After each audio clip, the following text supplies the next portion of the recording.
Jet Bank nuk kontrollohet drejt për drejt nga aksionerët e saj të listuar në regjistrin tregtar shqiptar. Struktura e pronësisë kalon nëpërmjet një holdingu të regjistruar në Holand, i cili nga ana tjetër ndahet në 6 kompani të tjera me seli në Kipro dhe Izrael. Kjo arkitekturë komplekse nuk duket të jetë e rastësishme, sepse çdo shtresë e re e largon më shumë pronarin përfundimtar nga vëzhgimi publik. Jet Holdings BV u themelua në shtator 2025 me seli në Amsterdam. Kapitali i paguar i kësaj shoqërie është vetëm 50.000 euro. Nga Holanda kjo strukturë mban kontrollin mbi Jet Bank në Shqipëri, por ajo që e bën këtë strukturë të veçantë është fakti se aksionerët e Jet Holdings nuk janë individ të identifikueshëm, por kompani të tëra.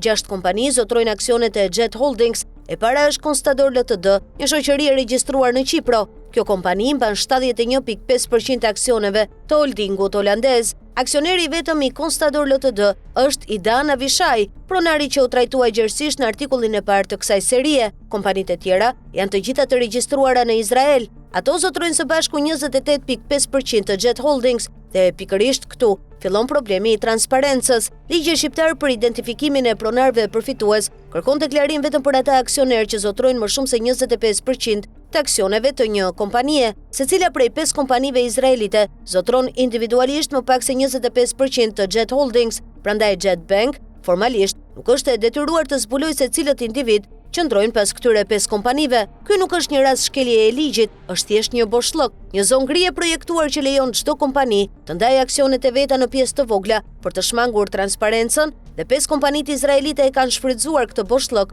në mënyrë perfekte. Rezultati i kësaj strukture është i qartë. Gati 30% e bankës së parë digjitale shqiptare ndodhet në duart e pronarëve që askush nuk i njeh. As Banka e Shqipërisë gjatë procesit të licencimit nuk ka patur mundësi të identifikojë. As publiku nuk mund të di se kujt po i beson parat e veta, as gazetarët nuk mund të hetojnë më tej. Para se të ndërtojë kjo strukturë komplekse aksionare, Jet Bank filloi të njihej si Jet Albania. Kjo kompani u regjistrua në Shqipëri në shtator 2025 me një kapital fillestar prej vetëm 3.5 milion lekësh, që në atë kohë përbënte rreth 36.000 euro. Pronari vetëm i regjistruar i Jet Albania ishte Idan Avishai. Për të kuptuar përmasat e këtij kapitali, mjafton të krahasohet me kërkesën ligjore. Kapitali minimal për themeluar një bank në Shqipëri është 1 miliard lekë ose rreth 10 milion euro. Jet Albania ishte pra thjesht një automjet i përkohshëm, një guas që do të zëvendësohej nga struktura aksionare përfundimtare vetëm pasi të plotësoheshin kërkesat kapitale për marrjen e licencës bankare. Ky kalim nga 3.5 milion lekë tek miliardat e lekëve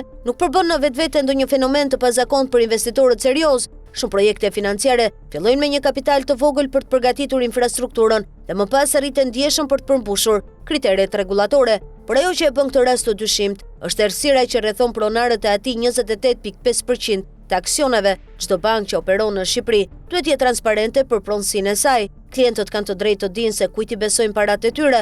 Rregullatorët kanë detyrimin të dinë se kush qëndron pas institucionit që ata mbikëqyrin. Pa këtë transparencë, besimi në sistemin bankar do psohet. Megjithatë, struktura e Jet Bank e bën këtë transparencë pothuajse të pamundur. 5 kompanitë izraelite mund të jenë në pronësi të individëve të panjohur për publikun. Ato mund të jenë vetë guaska të tjera të shtresuara më tej. Ato mund të jenë të lidhura më ngushtë me njëra tjetrën ose me Idan Avishajin e Forex. Askush nuk e di të vërtetën, sepse askush nuk e ka asnjë mjet ligjor për ta zbuluar atë. Ky problem nuk është thjesht një çështje kurioziteti gazetaresk. Kur një bank ka pronar të fshehur, kjo bank mund të përdoret për qëllime të dyshimta. Pastrimi i parave, evazioni fiskal dhe financimi i aktiviteteve të paligjshme janë vetëm disa nga rreziqet që lindin kur transparenca mungon. Pa një identifikim të qartë të pronarëve përfitues, mbikëqyrja bëhet e pamundur dhe abuzimi bëhet i lehtë. Artikulli i parë i kësaj serie tregoi lidhjet e Idan Avishajit me platformat Forex që kanë operuar pa licencë në Shqipëri. Pyetjet që dalin nga ky hetim janë të shumta dhe secila prej tyre i drejtohet një institucioni specifik mbikëqyrës.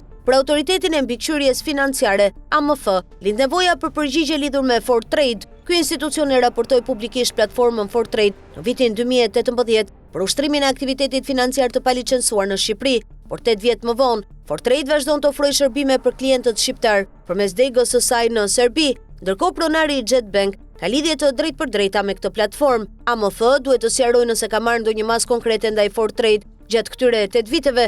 Gjithashtu, AMF duhet tregojë nëse ka pasur dieni për lidhjen midis Idan Avishaj dhe Fortrade para se Jet Bank të merrte licencën. Për Ministrinë e Financave ngrihet një pyetje më themelore lidhur me vetë kuadrin ligjor. Pragu prej 25% për deklarimin e pronarëve përfitues është një standard që gjendet në shumë vende, por ky prag bëhet i pavlefshëm kur aksionerët dinë të ndajnë aksionet e tyre në pjesë të vogla. 5 kompanitë izraelite në strukturën e Jet Bank kanë bërë pikërisht këtë.